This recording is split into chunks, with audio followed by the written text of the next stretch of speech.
Fantastic. Good morning, everybody. Can I stop you there? I forgot. Sorry, John. Interrupted already.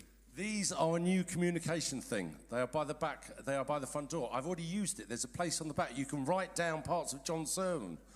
I wrote down my notes to give out. It's a communication sheet. It's by the back door. In future, I believe the welcome team will be giving them out. But if you need paper to write, it's out there. Thank you, John. Lovely. Thank you very much indeed. I just want to say what a miracle it is that Neil and Cheryl are moving into a house as it's worked out. I can't remember when it was. It was quite a long time ago that we've always been aware, but this issue came on the radar as something that's going to have to be dealt with in the near future. And I remember coming home from a meeting saying to Abby, they're just going to need a miracle. You're going to need a miracle to solve this problem. It is a miracle.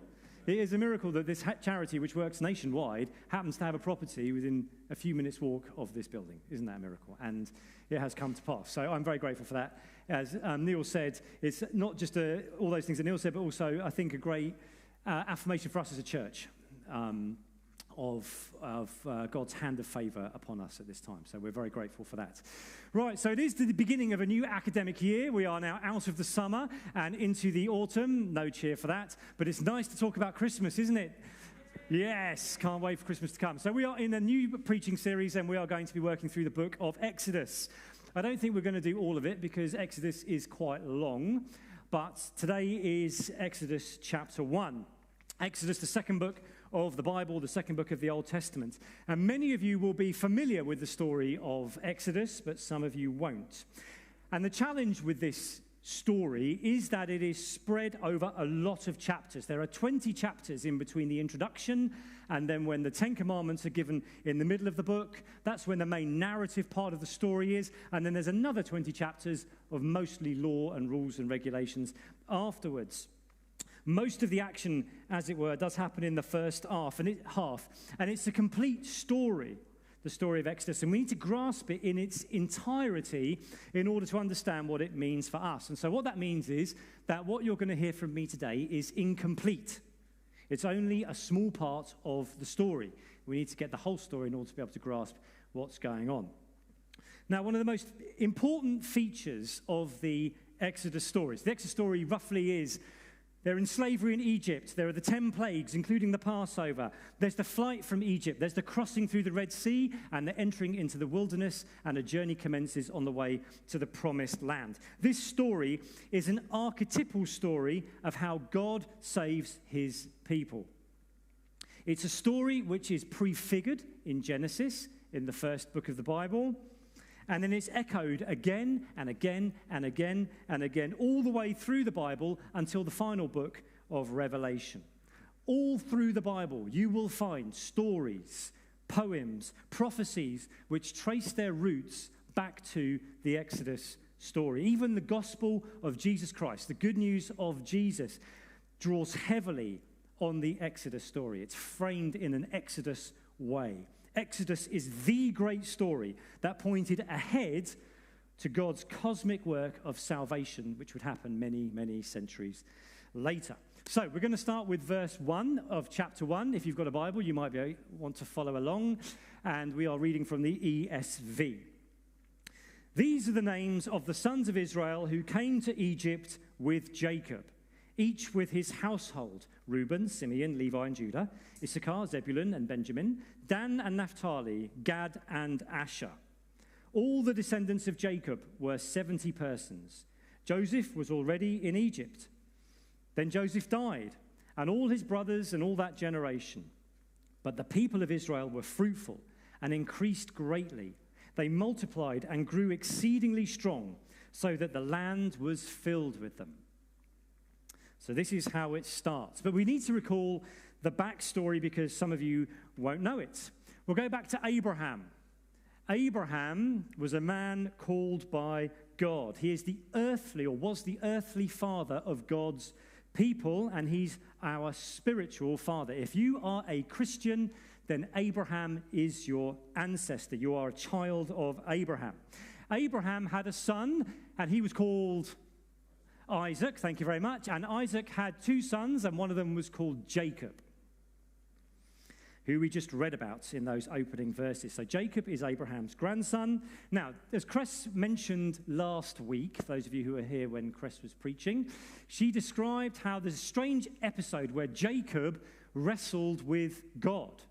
And after that incident, God changed Jacob's name to Israel. Israel means he who contends, or he who strives with God. Israel and Jacob are the same person. So Israel, or Jacob, he has 12 sons. And we just read the names of them. And in time, they become the 12 tribes of Israel. The most famous son of Jacob, who do you think is the most famous son of Jacob? Joseph. I think Joseph is the most famous son of Jacob. Joseph in his Technicolor dreamcoat. He was favored by Jacob, and because of that, 10 of his brothers despised him. And they sold him into slavery in Egypt. And we don't have time for that story, but Joseph went from rags to riches in Egypt, and he was instrumental in being used by God to save the Egyptians from famine during a time of famine in that region. During that famine, Joseph was reconciled to his brothers, and so Jacob and his 11 sons and their families emigrated south to Egypt, where they settled. 70 of them, if we just read. So at this time, Israel is not a nation. It's not a country. It's just an extended family of about 70 people living in North Africa. And Joseph had married an Egyptian woman, and she was called Zipporah, and they had 2 sons called Manasseh and Ephraim. So this is how the Israelites end up in Egypt. But they were not meant to stay in Egypt. God had given a promise to Abraham that he and his descendants would inherit a land, and that land was in Canaan, where Israel is today, north of Egypt. So some of you hopefully were here 3 weeks ago when I did an amazing sermon and used you as a map. Some of you were here for that, right? And Egypt is behind me, and Israel, or Canaan, is over here on the left. So that's the land which was promised to Abraham, but his descendants have now emigrated south to Egypt. So the Israelites are meant to be in Egypt temporarily, even though they're multiplying and becoming very fruitful. So I just want to look briefly at the preceding verses in the Bible, to the ones we just read, right at the end of Genesis. Genesis chapter 50, 22 to 26. It sets it up for us. So Joseph remained in Egypt, he and his fathers, that's Jacob's house. Joseph lived for 110 years. And Joseph saw Ephraim's children of the 3rd generation, so he saw his grandchildren, his great-grandchildren, and so forth. The children also of Machir, the son of Manasseh, were counted as Joseph's own, so he saw them through Manasseh too, his great-grandchildren. And Joseph said to his brothers, I'm about to die, but God will visit you. Just wanted to lodge that in your mind. God will visit you and bring you up out of this land, Egypt, to the land that he swore to Abraham, to Isaac, and to Jacob, that is, the land of Canaan. Then Joseph made the sons of Israel swear, that's his brothers, saying, God will surely visit you, and you shall carry up my bones from here. So Joseph died, being 110 years old. They embalmed him, and he was put in a coffin in Egypt. Now, the point of me saying all of this is that the Israelites emigrate down to Egypt, and they are there a long time. They're there for hundreds of years, 400 years. And they become many and fruitful, but that is not where they are meant to stay. They were meant to be sojourners and aliens in the land of Egypt, where God would come and visit them, and they would return to the land promised to Abraham, Isaac, and Jacob over in Canaan. And so, in fact, when the Israelites finally do leave Egypt in chapter 13 of Exodus, we will read that they take Joseph's bones with them. They take his body with them as a prophetic sign of God returning them to the promised land.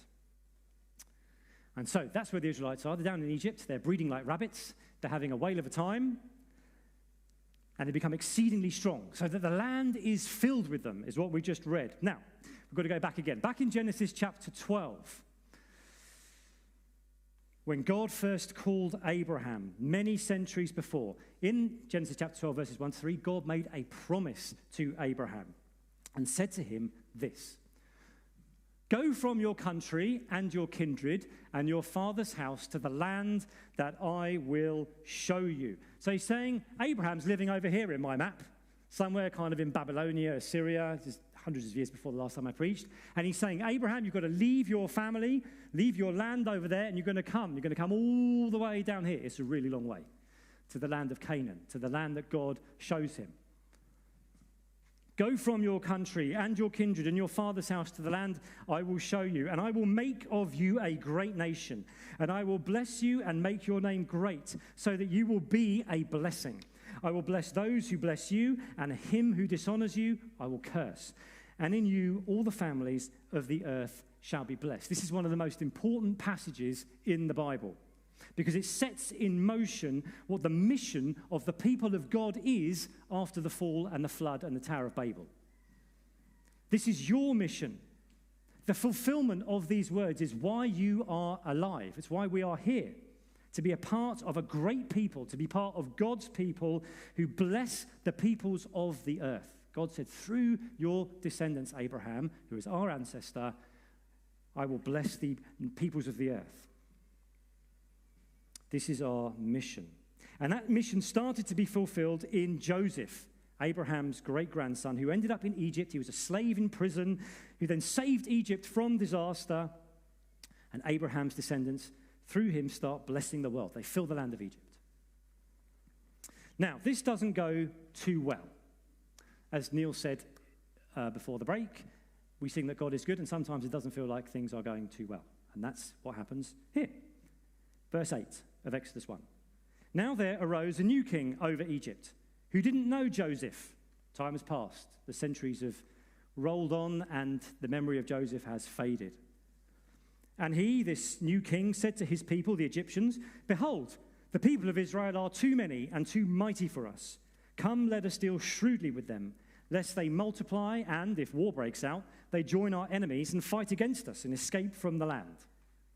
So the people of God are exactly where God wants them to be, on mission, sent by God into Egypt to be a blessing, but this blessing has come over the centuries to be perceived as a threat by the people they were sent to bless, by the Egyptian king. And he reacts out of fear. I haven't written this in my notes, but that's something worth thinking about, how often we react out of fear. And in our present age, I'll get to this later, of change and threats maybe looming on the horizon, it's easy to make bad decisions out of fear, to perceive what God intends to be a blessing as a threat. Israel has migrated. They are a nomadic people without a land. Remember, there's no land called Israel, not until the time of Joshua, and that happens a generation or two later. And so they are sojourners.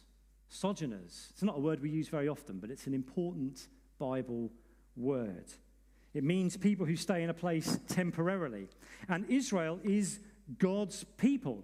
To be counted as part of Israel, you had to be a part of this people, not just any people.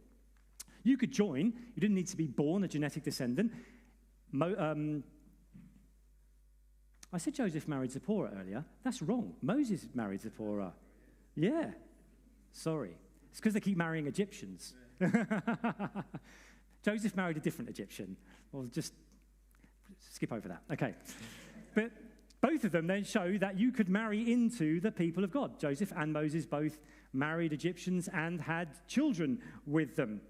You have other people later in the Bible like Ruth and so on who join the people of God. So you can join, but this nomadic of people were God's people.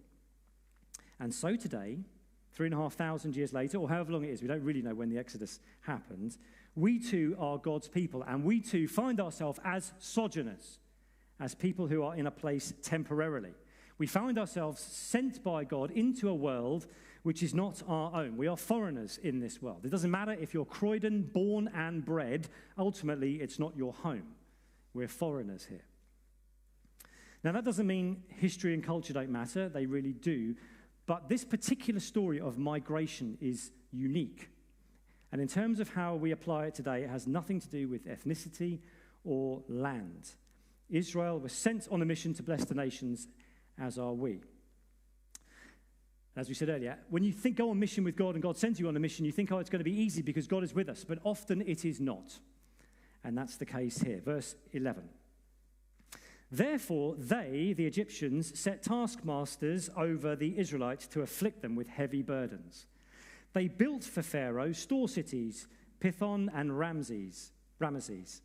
But the more they were oppressed, the more they multiplied and the more they spread abroad. And the Egyptians were in dread of the people of Israel. So they ruthlessly made the people of Israel work as slaves and made their lives bitter with hard service in mortar and brick and in all kinds of work in the field. In all their work, they ruthlessly made them work as slaves. So oppression arrives. Blessing is met with curse. And the Israelites become subject to a curse of slavery. And this, in a way, should remind us of a much older story, a story even older than the one of Abraham. God created a garden. And in the garden, he put a man and a woman. We call them Adam and Eve. And he commanded them to what? To be fruitful and to multiply. And fill the earth and subdue it. It's exactly what the Israelites did in Egypt. The very same words. They were fruitful and they multiplied in the earth. The land was filled with them. But there was a serpent in the garden. And through deceiving the woman and the man, oppression entered the world, and Adam and Eve were cast out of the garden into a wild world, subject to pain and frustration and decay, yet still with that same mission. To be fruitful and multiply and bless the wild world by subduing it.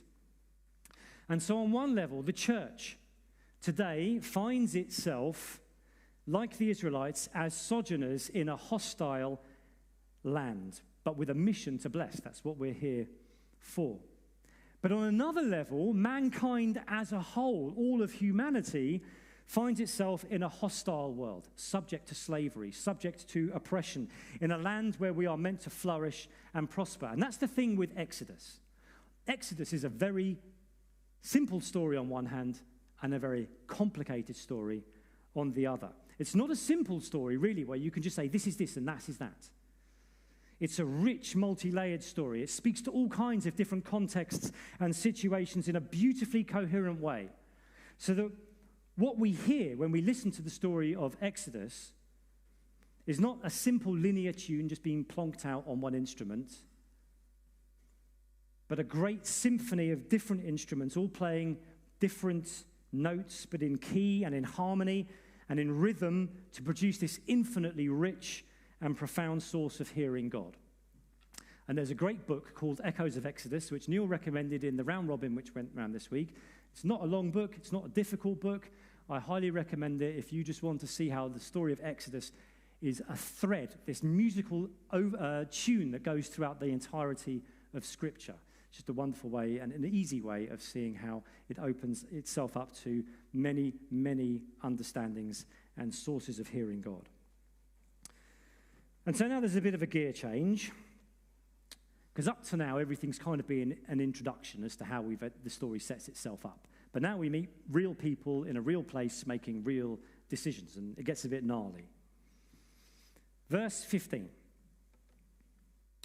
Then the king of Egypt said to the Hebrew midwives, one of whom was named Shiphrah and the other Puah, when you serve as midwife to the Hebrew women and see them on the birth stool, if it's a son, you shall kill him. But if it's a daughter, she shall live. But the midwives feared God and didn't do as the king of Egypt commanded them, but let the male children live. So the king of Egypt called the midwives and said to them, why have you done this? And let the male children live. And the midwives said to Pharaoh, because the Hebrew women are not like the Egyptian women, for they're vigorous and give birth before the midwife comes to them. So God dealt well with the midwives. And the people multiplied and grew very strong, and because the midwives feared God, he gave them families. Then Pharaoh commanded all his people, every son that is born to the Hebrews, that's the Israelites, you shall cast into the Nile, but you shall let every daughter live. Now, it's kind of obvious what's happening here. I don't need to explain any further what the situation is. But what I think catches our attention, catches my attention anyway, is that the midwives are told by the king to do something. And they disobey the king because they fear God. And the king demands an explanation for their disobedience. And the midwives lie to him in their response, and God blesses and rewards them, and the Israelites continue to go forth and multiply. And I think, this is an example, it's an early example, an illustration of one of the great tensions of what it means to live as sojourners in this world. How do we live in a world where God and King are in conflict with each other? Now, the Bible has lots of teaching for us as the church on how to do this. There's lots of parts of it in the New Testament. I'm going to read one of them now from the Apostle Peter. The Apostle Peter wrote to some early churches in the Near East 2,000 years ago, 1 Peter chapter 2, start of verse 11. And this is what he wrote. Beloved, I urge you as sojourners and exiles, just like Israelites in Egypt or in the wilderness, to abstain from the passions of the flesh, which wage war against your soul. Keep your conduct among the Gentiles, maybe that's the equivalent of the Egyptians for the Israelites, honorable. Keep your conduct among them honorable, so that when they speak against you as evildoers, they may see your good deeds and glorify God on the day of visitation. I just like the way visitation was there. Did I tell you earlier? Remember the word visit? When God visits you in the day of salvation. When God visits us, the church, when Jesus comes again, that they may see your good deeds and glorify God on that day. Be subject for the Lord's sake to have every human institution, whether it be to the emperor as supreme, or to the governors as sent by him to punish those who do evil and to praise those who do good. For this is the will of God, that by doing good you should put to silence the ignorance of foolish people. Live as people who are free, not using your freedom as a cover-up for evil, but living as servants of God. Honor everyone, love the brotherhood, fear God, honor the emperor. And that's Peter's instructions to us as the church. But what do we do when the king and God are in conflict? See, the Hebrew midwives, they disobeyed the king. They disobeyed Pharaoh, an act of civil disobedience, and they were blessed by that, for that. They said, we will not obey Pharaoh in this matter. And yet Christian teaching, an example of which we've just read from Peter, instructs us to be subject to the king, to honor the king, and these things appear to contradict each other. We live in a society, going to go off on a bit of a tangent here, we live in a society which has been massively influenced and shaped by the Bible. And because of this, the heart of our law and the way in which it's implemented in our society is often very consonant with our faith. The Bible contains a law. We're going to get to some of it later on in Exodus. And many of those fundamental laws we'll get to, things like don't murder, don't steal, don't exploit people, don't perjure, tell the truth, be honest. Many of those things everyone agrees with in our society. We take them for granted. These are good things. And everyone is subject to the law, including the king. No one is above the law. The law is not to be used by the powerful to oppress the weak. No one is above the law. And so we have in this country, in society, rule of law. And because of this, I would say that in the broadest sense, we are well inclined towards law in general. We think it's good that we have a law. We think it's good that we have rule of law. Better that we have it than we don't, despite its many flaws. And many of us take this for granted. But we shouldn't take this for granted. Because the fact that we may be inclined to think of the law in this way, as a necessary good thing in society, is an accident of history. It's an accident that we were born where we're born and that we live in the society where we live. Could have been born in a completely different place. Could have been born in a lawless society. You've seen Haiti and how it's going at the moment on the news. Could have been born in a corrupt society. Could have been born in a very oppressive society. And then I might have a very different emotional relationship with law. Most of you know that I'm a police officer. A few years ago, I was involved in arresting somebody for a variety of offences, but it included some fairly significant drug dealing. And there were two of them, these two gentlemen, and they were not they're not from the UK, but they spoke very good English. And I took one of them from where we arrested him to custody, so spent some time with him in the car. As we're driving along in the car, he starts telling me that he's a Christian, and he doesn't know who I am, I haven't said anything.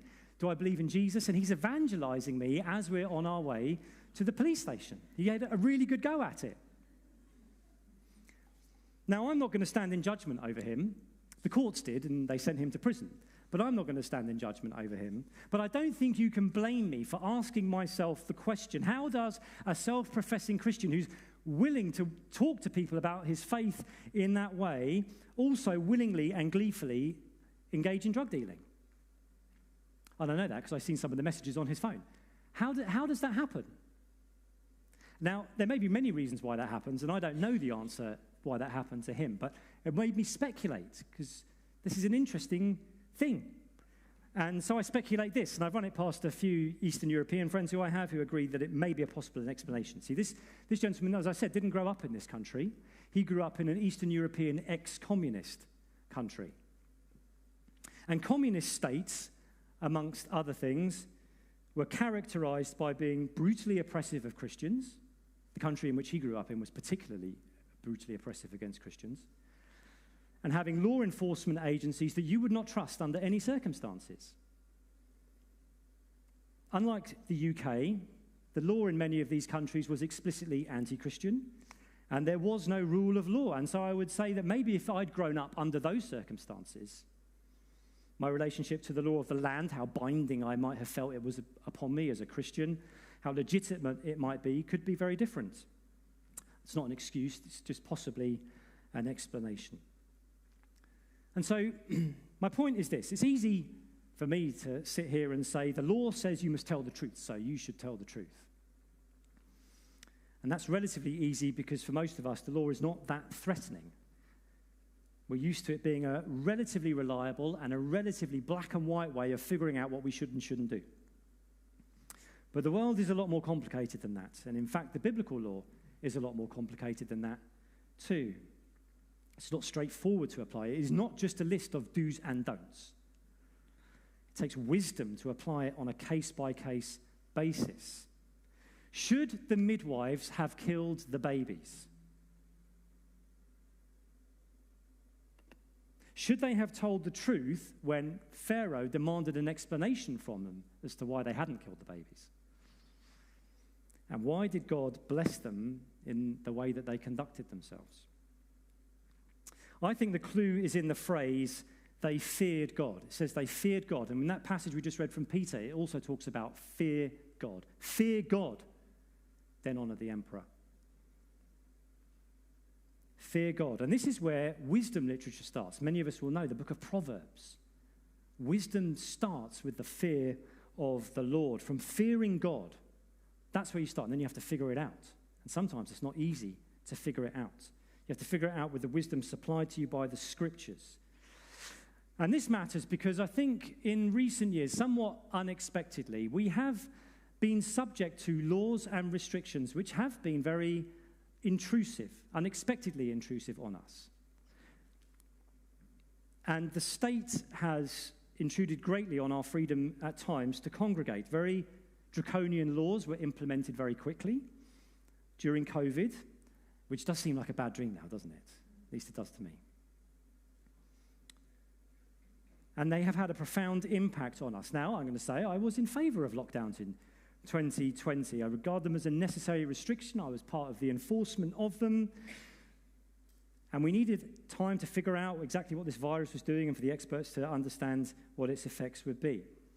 But the point isn't whether we agree or disagree, per se, with this. It's that the church, I think from that experience, should look back and say, when these things happen again, maybe in the future, we need to be a little less caught off guard and a little bit more thought through on the way that we engage with what governments are telling us we can and can't do. The church shouldn't simply follow along with the law because it's the law. That's not good enough. It requires no wisdom. That's just blind obedience. And God does not call us to blind obedience, but to wisdom, which starts with the fear of God. The church is to honor the law, but only as best it can in accordance with its fear of God. And so wisdom is figuring out how to prioritize competing demands, things which are in tension with each other. We have to figure out how to prioritize them. And the midwives had to use wisdom to figure out if they should obey Pharaoh, because he's Pharaoh, or should they disobey Pharaoh because they fear God. And they know God is the giver of life, and to murder would be wrong. Now, it's kind of obvious to us. If someone came in here and said, the law is now that you must kill babies, everyone will go, no, that's wrong. We're not going to do that. It's not difficult. Although then you think about abortion and you think maybe we have become quite complacent on some of these matters. But for most of us in the room, I'm sure that would be an easy line to draw. But where does one draw the line? Do we have a problem with them lying to Pharaoh? Should they have not only drawn the line at, I won't kill, but also at, I won't lie? And the author of Exodus is quite happy, I think, with this, because later on, in the middle of the book, he'll tell through the Ten Commandments, don't bear false witness against your neighbour. We often interpret that to be honest, tell the truth, don't lie. And yet he sees no contradiction between the commandment to do that and honouring the midwives for the way in which they responded to Pharaoh. The midwives were wise to lie. They feared God, and God blessed them with families. Our relationship with law is not straightforward. The midwives feared God, and they were, as Jesus instructed us to be, as wise as serpents and as innocent as doves. They didn't make a song and dance about it. They just quietly did what they knew was right. They did what was good. And when Pharaoh demanded an explanation, they fobbed him off. They knew they were accountable to God and God alone. Now, I don't say these things to be definitive, but to make us think, to be a little bit provocative. I like to be a little bit provocative at times. So it's good if people go away thinking, I think John was wrong. You should have an argument with someone. That's good. We're called to be a blessing, to be a peaceable and peaceful people, to do good to our neighbour and in our community, to not be troublemakers, to not be revolutionaries. That's one of the main messages that Peter and Paul and other apostles give us. And the midwives were not those things. They weren't troublemakers. We're called to live out that command given to Adam and Eve and the promise given to Abraham, which we've read. But that does not mean we just get swept along with the tide and flow of society and just do as we're told. We respect our earthly masters. We honour our earthly masters. We pray for our earthly masters, but always under the fear of God. And sometimes that means making difficult decisions and difficult choices. And sometimes, not as a norm, but sometimes it means respectful disobedience. I've come to the end now, but like I often say, I don't know what lies ahead. The relatively plain sailing of our society since 1945, I think, has certainly conned a lot of us, people of my generation, myself especially, that the future will be equally plain sailing. But I think a fairly tenuous grasp of history even will show you that that's very unlikely to be the case. The story of Exodus has lots to say to us about how we live, and are to live, as the people of God through times of upheaval and change, of conflict, through times of sojourning and journeying, through times of being a nomadic people on our way to a destination we've not yet reached. And so my prayer, that's what I'll end with now, my prayer is this, that may God speak to us through his word by his Spirit and give us wisdom as we live through this part of his plan and this part of his purposes for creation, and await the day of his visitation. Jesus has come. The great thing of the Exodus is we have been freed from slavery. That has come. But we're not yet where we are meant to be. We're still on our way to the promised land. We're still waiting for that day of Jesus' visitation when all will be revealed. Amen.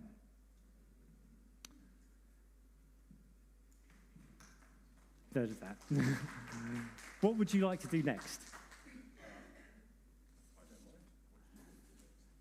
Yes. Okay. We do have one more song. So let's sing.